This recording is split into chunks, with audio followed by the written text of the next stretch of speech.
Welcome to the $1 Million Listening Podcast. In this show, we aim to help people grow in all areas of life with the focus of getting to the next level. I'm your host, Mari Wines, realtor, marketing guru, real estate coach, and co-owner of E3 Realty.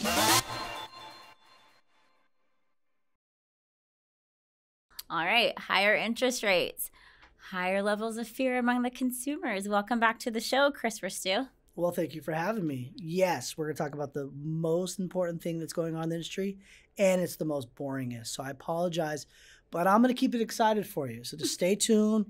The data that you need, the understanding that you need about this market and what's going on is coming to you right now. I don't think it's boring. I think some people think it's boring. Well, if those are the people saying the market's going to crash and they're too scared to do anything in life, then they can keep thinking it's boring. But I think there's a lot of people that want to know the truth because they hear things from their uncle who bought a house 15 years ago or their friend who still rents or whatever it is about what's happening in the market. So I think there's people who will find it very, very interesting. I hope so, because I think it's the most important thing for realtors to know. Yeah. I think it's one of the most important things for consumers to know, because if you do not know what's going on with the economics of, in general, with the United States economics, world economics in general, what's happening, then you're kind of lost right now in this world of real estate because, I think, Broke Agent, hilarious, shout out to Broke Agent Media, because he sent something out today, which was a perfect quote. He says, buyers are 2008 buyers and our sellers are 2021 sellers, which basically means our buyers think the housing market is going to crash. And then our sellers think they're going to get tons of money for their property again. And both of them are completely wrong. And they're so far away. That's like such a big and gap. And they're so far away that it's like, where do you guys think this is actually going to happen? So, and I get it as a buyer, thinking 2008, 2007, it's the last big wound of us of the real estate market, right? And so that's what we know, right? For a lot of the buyers, a lot of the millennial buyers are coming up. That's what they remember, right? And so a lot of people were worried the housing market's going to crash, so why would I want to buy? And then you have sellers like, my house is beautiful. I spent all this time and energy in it, and I want to make as much money as possible because my retirement's coming, right? So you have a far left and a far right, kind of like our politics, laugh out loud. Stupid. Right now in our real estate market, right? I had to. It was there, right? Taking no offense to either side, just cracking jokes. But so real quick. Yeah. Chris is the guy in our office. He is consistently studying the economy and the market, and he educates all of the agents in our office as well as all of our clients on the market and what's happening on a weekly basis so that everybody can make informed decisions, so that realtors can truly service their clients how they deserve to be serviced, and so that clients can truly make informed decisions. And so the last time you were here, interest rates had just begun to go up and the market had just begun to shift. Oh, yeah, it's changed a lot. Being our economy guy, do you want to give us kind of the most recent update? I guess we can start with realtors because the information trickles down from realtors to consumers. Okay. It should. Well, it should. As realtors. As realtors, it's your job to get the information to the consumers, not the news. So sorry, Larry. I got yelled at by Larry just now looking at me. All good. We like to have fun on. I had to. What is the most important update as far as the economy goes that realtors should know? I'm going to give you, it's going to be a lot of different things. So I'll try to break this down as simple as possible. So here's what I will tell to every single agent. And I'm going to go into only number one today. So Mari's going to have to invite me back for 3 more podcasts. But there's 4 things I tell. I'll try to get you on my schedule. You're trying to get me on her schedule. She's booked out, trust me, for months. But 4 major things every realtor needs to be doing in their 2023 business plan. And it starts in this exact order, and you cannot skip it. Not even one thing. Number 1 is know the data, which I'll dive in with you today. Okay? You can't go on and move on to number 2, number 3, number 4 without knowing this, because it's literally, it's like opening the sale of a process. You can't just go into probing without opening the sale, right? You can't just go into helping a consumer without knowing the data. Does that make sense? Yeah, it's impossible. It's impossible. So as an expert and professional, you need to know the data. That's number 1. Number 2, you need to make sure that you are practicing your sales skills. And I'm not talking about sales skills as hard closing. I'm talking about when a client comes to you and says, how's the real estate market? What are you going to say, right? If you're just going to say, well, it's not how it was. Well, they're not going to use you, right? You better have something good to say there. Which part of the real estate market would you like to know more about? I know the news is saying that the market's going to crash, but to be honest with you, we are seeing a little bit of markets changing. Some are going to see bigger changes than others, but what part of real estate would you like to know? If you need to be able to have that conversation and be confident with that conversation. So that's what I mean by sales skills, not hard selling somebody, but understanding how to communicate with the consumer. Then number 3 is you have to have your funnels built out. You have to know exactly how you're going to be getting your information out to people, whether it's open houses you're going to be working, whether it's online lead generation, your sphere, your past clients, whatever it is for your funnels. You should probably have 5 to 7, by the way. And then number 4, you got to shoot video content to the masses so everybody knows that you're knowledgeable what you're talking about. So 4 things, 1, 2, 3, 4, know the data, sales skills, prospecting, funnels, and number 4, shooting video content. So today's about number 1, which I love.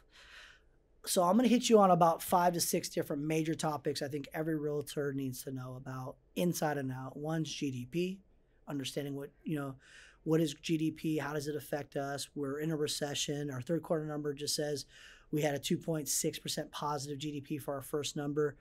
What does that mean, right? So number 1, GDP. Number 2, your CPI numbers. Like, what is the biggest problem we have in the United States is inflation, right? It's front and center. It's not Democrat, Republicans. It's not November 8th election as much as people think it is. No, inflation is the number 1 problem in America right now, right? Period. That's for everybody. Don't care what side you're on, okay? Knowing the difference between CPI inflation and core inflation, taking out energy, taking out food costs, right? Knowing interest rates, what's going on with interest rates, and having those professionals there to help guide you as a loan officer. You need a really good loan officer in your corner right now to be able to tell you what's going on with interest rates and what programs are out there, right? If you don't know all the first-time buyer programs right now that are out there, then there's a problem. You should be working with a loan officer that is educating you on these things, educating your clients on these things, right? Inventory levels, national, right? How many price reductions are you having? How many days on market are you seeing? Then you go into micro, right? Your cities that you service. Antioch has 245 listings currently on the market. You need to know that information. If you don't know your local market information, what are you doing right now? So what I like to tell agents all the time is like, look, you need to understand what is going on. You need to understand what recessions are. You need to know the last 5 or 6 recessions we've had as an economy and what the unemployment rates were. Like the one everybody talks about, which was, 07, 08, right? The Great Recession, right? Was a 9.7 unemployment rate. Does anybody know what unemployment rate is today? 3.5. All-time lows. Matter of fact, it's been between 3.5 and 3.7 all year. We have tons of jobs. Why do we have tons of jobs? We spent so much money during COVID, $6.7 trillion to keep the economy afloat. That's where inflation's coming from. Remember they're giving out all those checks, right? And don't get me wrong, I know a lot of us needed the money, and I completely get it. But now we're paying the price for that money, right? And so these are the types of things that when we talk about knowing the data is you have to know the numbers. You need to know the CPI numbers every month. You need to know unemployment numbers every month. GDP, most people don't know, there's 3 different times they come out. There's a first, a second, and a final. You need to know that. The first one's 2.6, just came out. That doesn't mean it's the final. Maybe the numbers changed so it's 1.9. You need to be on top of that information to be able to get it out to the consumer.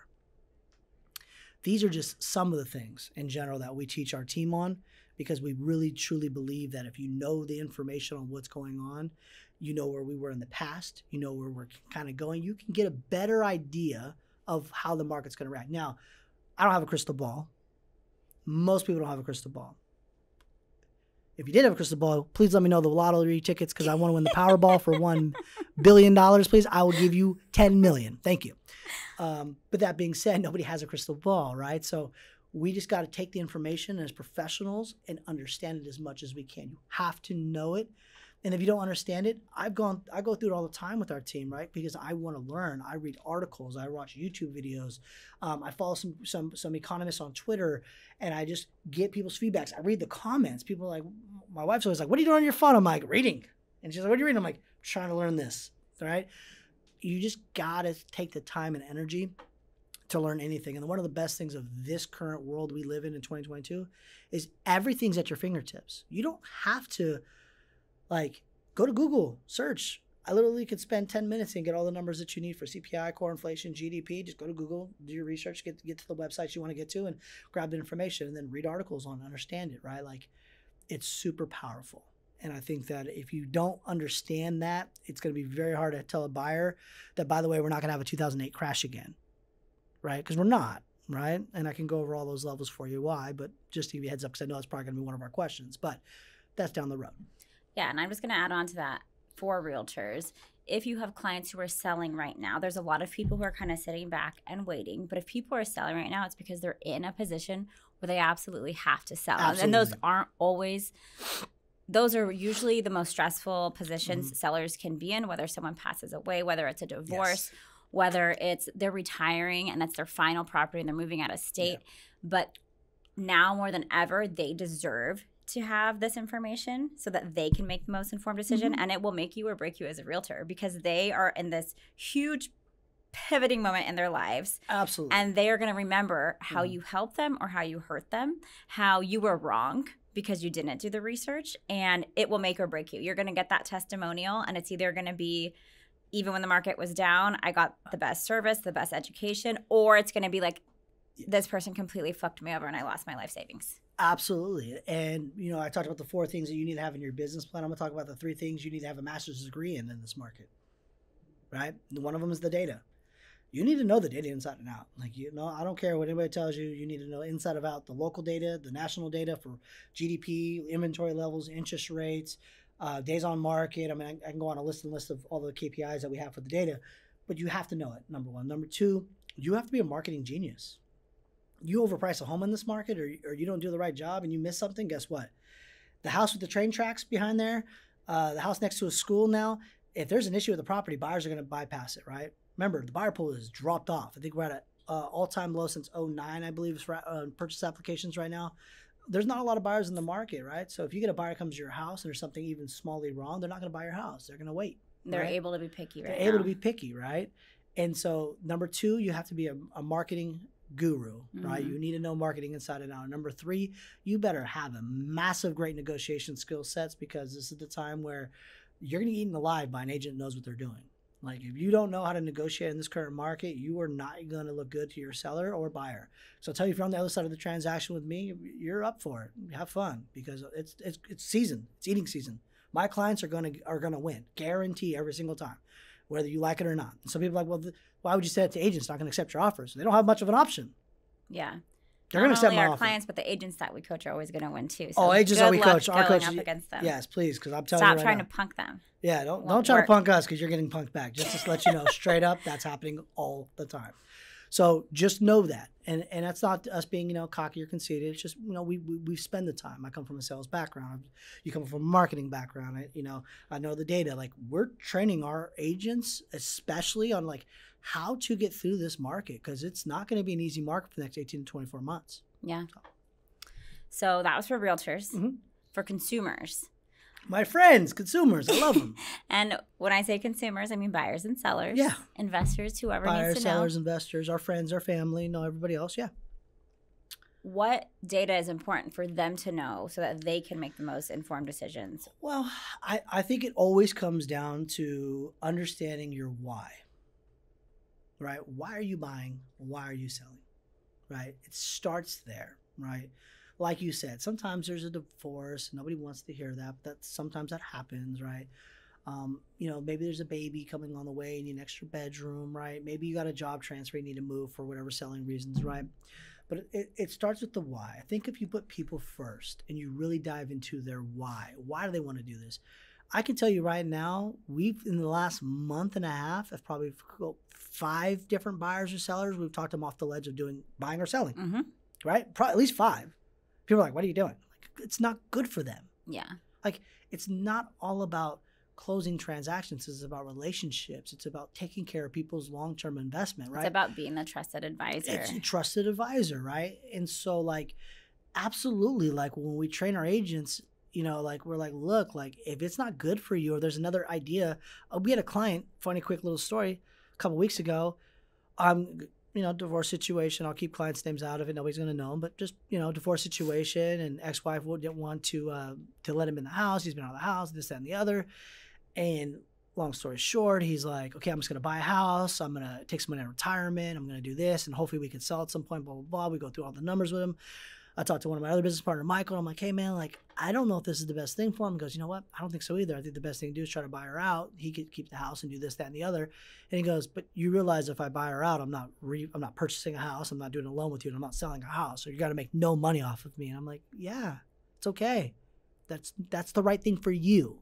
And so I think that you have to understand as an agent, as a professional, like I talked about knowing the data, have your sales skills dialed in, but it's also use the triangle of coherence that we live by. Like if it's good for the client, it's good for the company, it's good for the agent, then you make that decision. If a decision is not good for the client, you don't force them into doing something. And I'll just give you a less intense example. I had a lady who wanted to list her house, and she asked me about interest rates in the market. And should she wait? Is it better to sell in January? Is it better to sell now? Is it better to sell next year? And I had dove into it just like you did. Yeah. And she's an elderly lady. Yeah. Her husband passed away. She's moving to Nevada. And I said, if you were to wait however long it was, is like the headache of you having to move by yourself in the winter in Nevada when it's snowing worth $20,000, $30,000? What's it worth to you? And she discovered, like, yeah, no, I've had a hard year. Yeah. I want this to be easy, and that amount of money. She owns her house outright. Yeah. And so it was kind of just measuring what's more important to you. And sometimes it might be something as simple as that, but we know that we're all going through hard times, like the straw that breaks the camel's back. Yes. If we can prevent it. If you can prevent it, that is your job. And so as far as it is, I always say figure out the why. And for buyers, listen, you have an amazing opportunity right now. Like in the last 10 years, you haven't had a chance where you can use first-time buyer programs. There hasn't been a chance where you're not going to compete with 3, 4, 5 offers, where sellers are going to not do anything. They don't care. You're going up against all cash offers. Like, listen, there's a really good opportunity for our buyers right now to get into a property. Now, look, I get it. Everybody thinks 07, 08 is going to happen again. I promise you, when we talk through the data with you, you're going to see that that's not going to happen, right? And I'll give you some reasons for that for our buyers, right? Right now, we have 570,000 properties in the market as a nation, and we have 330 million people, guys. If we even get a 20% uptick in buyers, right, you're going to lose out on some of your negotiations, right? Buyers will come out in the market as soon as they get comfortable. November 8th elections, get through the new year. Okay, housing is definitely making some changes. It's starting to settle into places. Okay, wait a minute. We're not seeing these foreclosure market coming out. Do you know there's less than 1% foreclosures on the market? Right now, as a nation, we have a 20% loan to value. So I'll break that down for you. That basically means that as a nation, we have a 73% equity in our properties. Nobody's losing their houses. And I'll tell you why. If you lost what happened in 07, 08, which was the 19.7%, you still have 50% equity. Who's walking away from 50% equity? The reason why we had a foreclosure market in the past is they bought at a high. The houses went upside down. They were negative on money.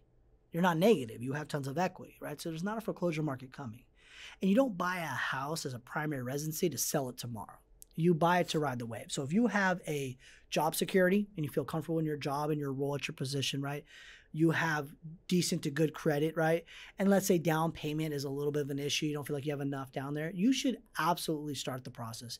In my personal opinion, if you have job security, whether your credit's good or your down payment's not good, you should be talking to a loan officer and a realtor to figure out whether it's 6 months, a year, a 2-year plan to get into a property, because you're going to have one of the best opportunities the next 2 to 3 years to buy a property. And you're going to kick yourself if you do not jump at it in the next couple of years, because 10 years down the road, and here's how I know this is going to happen for you guys. I bought my house in 2009 for $265,000. I put $8,000 down. The government gave me $18,000. I made $10,000 to buy a house in 2009. My house has doubled since then.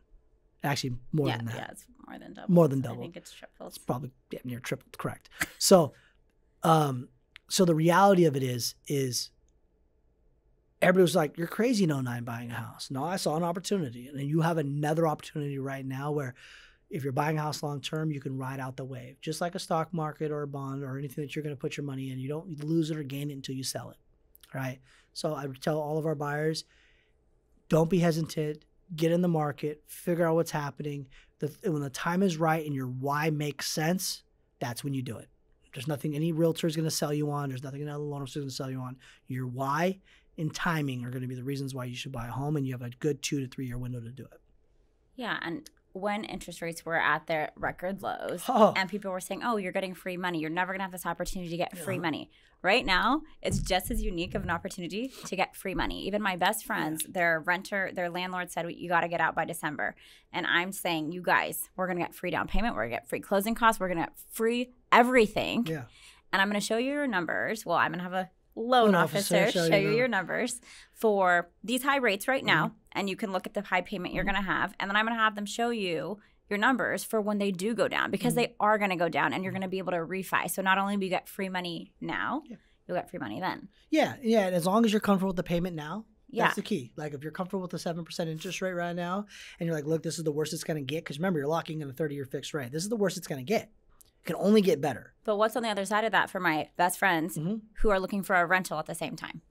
What's the data with rentals? Rentals have actually climbed a lot. Matter of fact, in June, we had a 0.8% as a nation, which was the largest since 1989, I want to say. It's been a long time. Rentals have climbed. Now, they did settle out last month a little bit, but it's climbed for 30 plus years, guys. Like rental markets are not going to change, and rent control is not the answer. Let me give you a perfect analogy of rent control and why renting is going to continue to climb. California has a cap of 10%, right? But technically the rule is up to 10%, but it's basically inflation plus 5%. So technically this year I can raise your rent. So if your rent is $3,000, I can raise it $300. Next year, is inflation going down? No, I can raise it another $300 or so, right? So the reality of it is every homeowner is going to do that within reason, because they have the opportunity to do that, because they took the risk of taking out a mortgage on a property and buying a house. We need renters to buy property so they don't be put in that position where a homeowner could just raise rents. I don't see rents coming down too crazy. They'll come down a little bit, I think, just in general, but I mean that as like a more of a steady market instead of climbing as much.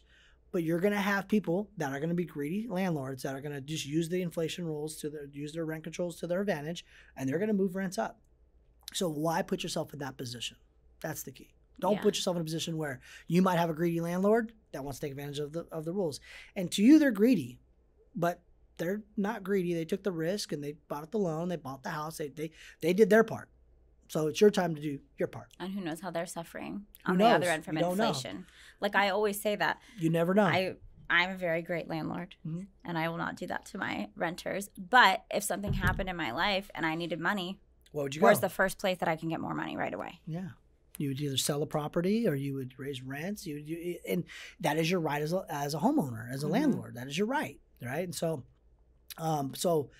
as renters, we need affordable housing. We need more of it. We need more inventory, right? Even though you see like houses are sitting on the market more, listen, if buyers came back in the market currently, even at 20% to 30% of where they were last year, pricing would still continue to climb, right? Because 570,000 homes in a nation, that's nothing, right?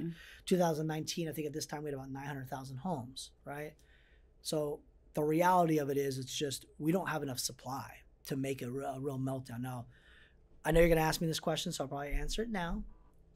Do I think there's going to be markets that are going to drop? Absolutely. I do think you're going to see markets that are going to drop. And I'll give you a couple different markets that, in general, I would see. I think Phoenix is going to see a big drop. Well, actually, it's already started. Austin's going to see a big drop. Awesome. Boise, Idaho is going to see a big drop. Your second home communities will as well, because people are being a little bit more scared right now. Like South Lake Tahoe would be another one. Joshua Tree would be another one. Yeah, we talked to an agent down there. He's like, oh yeah, everybody try to do Airbnbs here. They're losing it left and right, right? Like the reality of it is there are going to be markets that are going to have that happen. But as a country, I think we're still going to be pretty consistent. Like technically, we're probably going to land somewhere this year. And listen, we were at a 20% pace, guys, in the beginning of the year. We'll probably land somewhere between 7-8%, I bet. Some projected 10, but I think we'll probably land somewhere between 7-8% if I was to bet this year. We didn't lose money this year, even though people, maybe pricing's coming down and starting to settle a little bit. We still made 7-8% as a homeowner, right? And you look at stock markets right now, people are losing 30% on the NASDAQ and this, that, and the other, right? We're in a bear market on the Dow, and it's like, okay, I gained 8%. But I lost 30 here. Like, guys, listen, you got to have real estate in your portfolio. You have to. Like, you just do. So. And then I love you said it earlier, but when you put money in the stock market, you leave it in there and you wait for your investment to pay you back. And real estate is the same way. It's the exact same way. Like you don't need to sell a house. Like, I mean, I tell every buyer, like I treat you buying a home like me buying it. Like I know 9 people thought I was crazy. I was like, no, listen, I'm just going to ride it out. I was comfortable with my job. I was one of the top salespeople, one of the top managers in the company. They weren't going to get rid of me. Like, you know, you're the troop on the floor, right? You're the troops. You're out there doing the work, right? They're not going to get rid of you. So I was like, let me just buy a house. Let me go find somewhere. And like I said, I tripled the money on it, and I've not sold it, and I'm not planning on selling it. I'll turn it into an investment at some point, make some cash flow, and help a renter out and do that. But you just have to understand you're not losing money until you sell it. I bought my house in 2009. It went down in 2010 a little bit, right? I was like, oh, it went down a little bit. All right, well, it is what it is. But 2011, 12, 13 started kicking back up, right? I didn't lose anything, and I didn't gain anything. So to this day, technically, I haven't gained anything. I have equity in a property that I can tap into. Until I tap into that equity, I haven't gained anything or I haven't lost anything. It's the exact same thing for stocks. It's the exact same thing. And you see people go all the time and go, they put money in my retirement, my stock market. There's great. Do that. I have money in the stock market, bond market, gold. I got, I get it. But you need real estate to be part of your portfolio. You do. Not even just for primary, but even for investment. Like you should have multiple properties as part of your portfolio of real estate. Yeah. Speaking of stocks, many buyers, especially in our area, have their down payments in stocks. And so that's one of the reasons buyers are not buying also, is because they just lost a ton of money in their stocks. Which I get. But even for those who think that was your only option, please consult with a loan officer about the first-time homebuyer programs because there's still money available. So if that's what's holding you back, there's down payment programs. There's down payment programs to get you into a property, right? So at the end of the day, especially now more than ever, get into the property. Here's a perfect example, right? If the stock market, let's just say, was the same, let's just do the same thing, right? I'll give you a strategy for you, right? So you use down payment assistance, right? And there's different programs, guys, that we could do. I can get a loan officer on here to do all that with you if you want. But you got grant programs, you got programs that basically give you the money, and then they say you got to stay in the property for this amount of time. Right. So let's do one of the programs, which is a 5-year program. Okay, let's just play devil's advocate here, right? So right now I can tell you, I can get you down payment assistance, I can get you closing costs covered, I can get repairs on your property. Okay, this is the perfect analogy of what would happen right now. Let's say you buy the property today and it goes down 5%. Let's just say it goes down 5%. Okay, but in 5 years it goes up 20%. So you get your 5% back and goes up 20, you get 20% there. In that 5 years, the money that's in the stock market has now climbed back up to where it was. Okay, so if my money is where it was 5 years down the road when I wanted to buy, take that money out then, right, and use it as a principal reduction on your property. There's so many different options you have. Or do nothing at all. Leave the money in there. You got free money over here. Stay in your property. You have 20% equity. You're comfortable with your payment. And stay where you're at. You have so many options because people look at real estate as a now thing, not the long term. Like, look at it long term. Like, you look at anybody who has had property for 5 to 10 years, they've all made more money. Like I just said, a 20% loan to value as a nation, guys. That's 73% equity in the properties. I'm pretty sure real estate is winning. Yes, I think it's homeowners' net worth is 80% higher than renters. And it's just not, you just have the resources. You have the resources. And then just to give a little bit of evidence on what you're saying, we have a brand new agent who wrote her very first offer ever and got her clients $28,000. Oh, her first offer ever. She negotiated. And it appraised for more than they bought it for too, by the way. So they walked into money and got $28,000. Welcome to reality. Yeah. It's a great time to buy if you are comfortable with that payment right now. Did you say brand new agent? Yes. Yep, brand new agent. That's how the training works over here. Very first offer. Very first offer. Just heads up.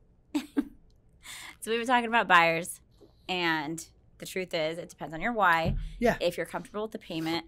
And even if you want to wait until interest rates go down, go get pre-approved now because people, when you are saying the market's going to crash, that's no excuse to not prepare yourself and your family so that you actually have a roadmap because people have the wrong idea of what they need to do in order to buy a home one day. So get pre-approved. You'll see the numbers. You'll see what resources you have. You don't have to buy a house. I've helped, I mean, just personally, I've probably helped 25, 30 people put plans together easily in the last 12 months. and we just work through it. Some of them will be 2 years out, some will be Yep. 3 years out. And they never feel any pressure from us. And then some are like the following week. They're like, what? Let's go shopping. Well, yeah, some of them are the following week, but it all just depends on back to their why Yeah. and back down to the right time. Mm-hmm. The why, the time. Those two things line up, then you do it. If it doesn't line up, you wait, right? But while we're waiting, let's get prepped. Okay, my credit score is 660. Well, can we get it to 760 in the next 2 years? How about next year? Without having to pay a ton of money. Without having to pay a ton of money. If you What can we actually do to get a plan. Yeah, can we get a credit? How can we get your credit score as high as possible so you can get the best interest rate at the time that you want to buy? If you're not buying for another 2 years, why aren't you working on it? Why you're not working on it? Like, build that plan. It's okay. not hard either. It's not. These aren't difficult. No, they're not. It's not things. difficult to do, number one. Number two, okay, I need to save up a little bit of money. Okay, well, how much do you need to save? If you have no idea of a target, how do you save to it? It's impossible. So all these things, guys, are just ways of us telling buyers in general, like, the opportunity's here. What are you going to do with it? Mm-hmm. Because 3 years down the road, you're going to sit back and kick yourself. Yes. So don't do that. Don't be that person. Like, I wish I would just listen to Mari and Chris on that podcast. They said just go get pre-approved. Just go figure out what your options are, because I think you'll be more amazed when it all makes sense for you. You'll be like, you know what, I'm not that far off, right? Talk about a confidence booster, right? And at least you'll be more informed. So then maybe you do get a raise. Maybe you get a new job. Maybe rates drop and you're able to make a move right then and there. Because what happens is sometimes rates will go down and then people need to start the process. And then they find out their credit. Then they find out their payment would be $1,000 less if their credit was up a certain amount. So if you work on that now, you're going to be in the best possible position whenever it's the best time for your life. Absolutely buyers. Buyers, absolutely buyers. Sellers. I was going to say, let's switch it over to sellers. Sellers, okay. Should sellers wait until interest rates go down? Well, back to buy. I still think it comes back to the same thing we say for buyers. I mean, what's the why? Why you need to sell because of certain situations, right? Whether it's a job transfer, this, that, and the other. What's the reason why you want to sell, right? Maybe for a lot of people it's retirement. Mm-hmm. Sure, right? I mean, even if interest rates go down, are you going to make a ton of money down the road? Unless you're going to hold on to another 5 years, are you going to see a big gains? Probably not, right? So what is their why? If it's, hey, I'm retiring, I can take all my cash on my property, I can go buy a piece of land and travel the world, I would do that yesterday, right? So I think for sellers in general, and I think there's going to be a lot of this. And now, a couple folds to just in general on the seller side. Guys, there's not a lot of inventory in the market right now. There's just not. As much as it seems like there's a ton, there's still not a lot, right? But if you have extremely low interest rates or you have your house paid free and clear, right, you're not really worried about what's going on in the market, right?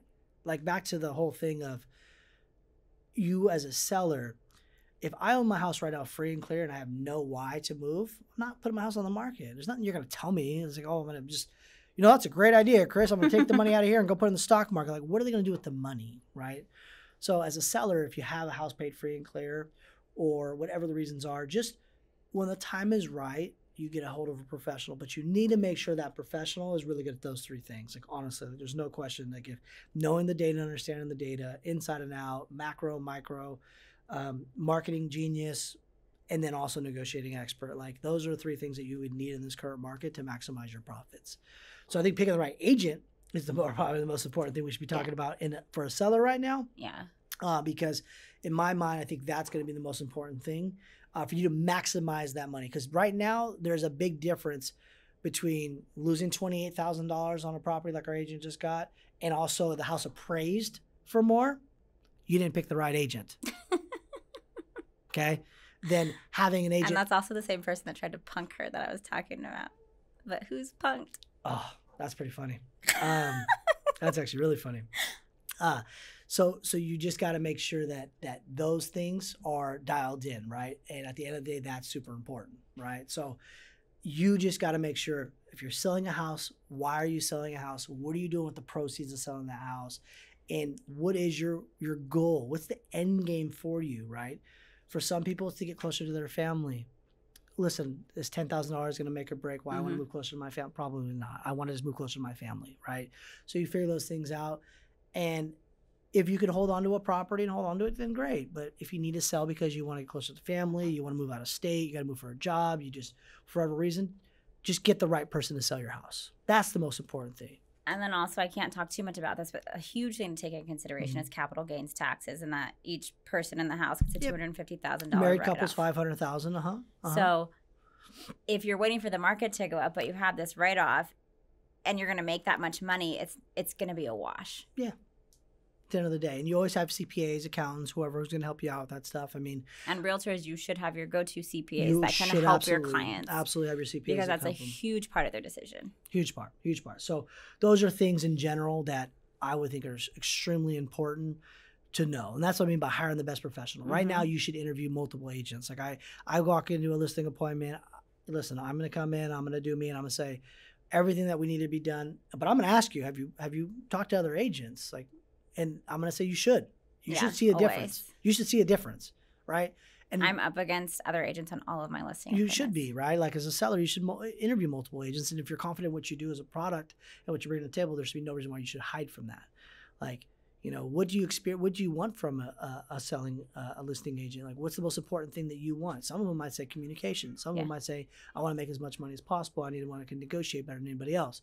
Some people say, I want a marketing genius to get my property out to as many people as possible, right? There's all these different things. You need to be asking your potential sellers those types of questions so they know they're hiring the right agent, for sure. So yeah, still no market crash.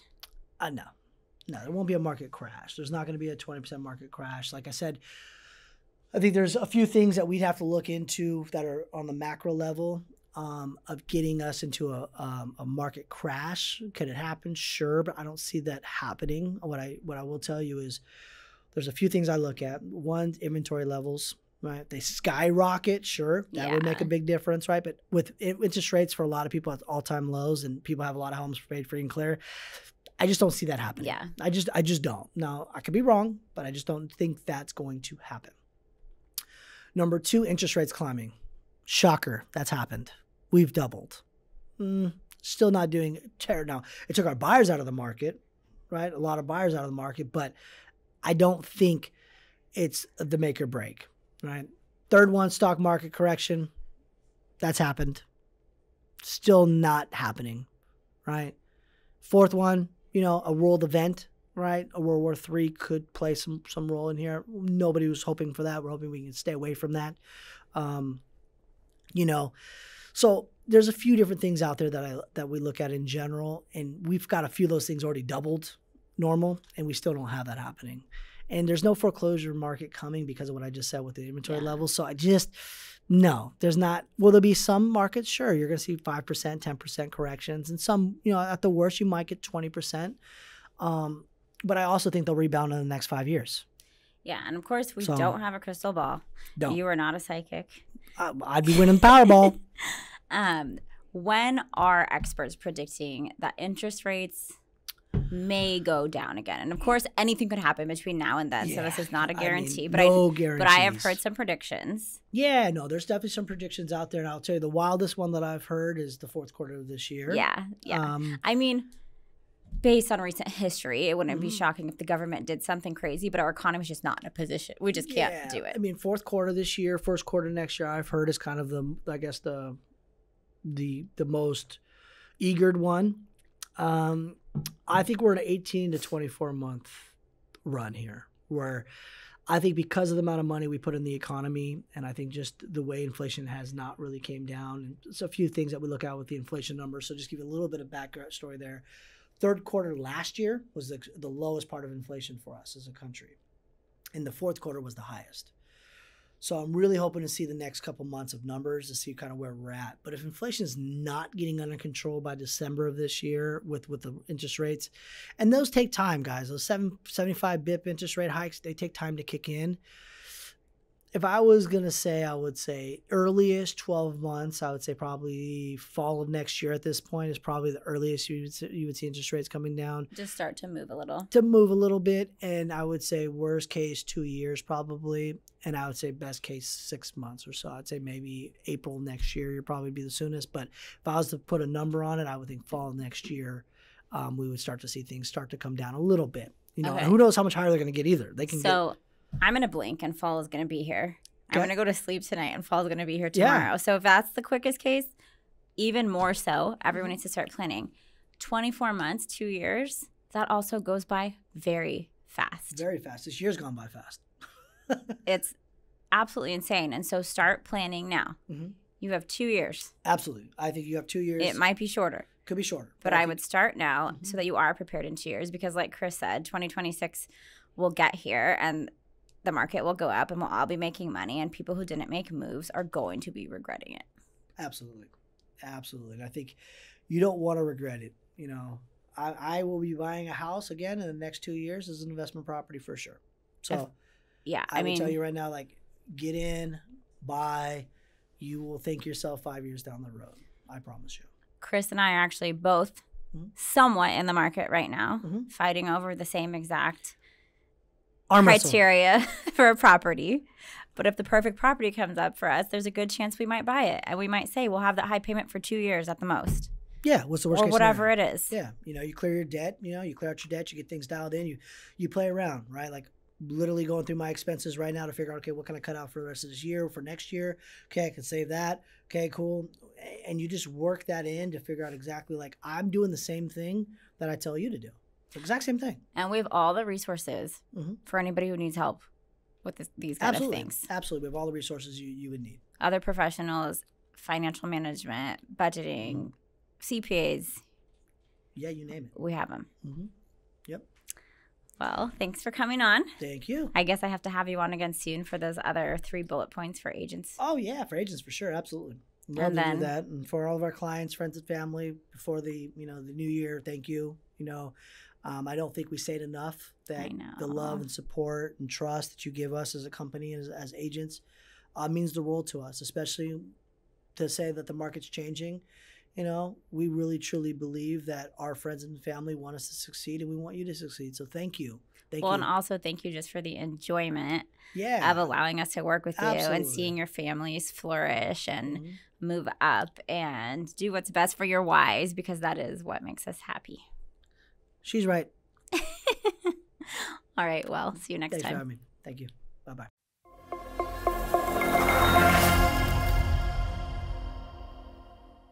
Hey everyone, this is Jeff Mann, the owner of Elite Home Inspection. Please check out my podcast episode with Mary Wines from E3 Realty. You'll love it.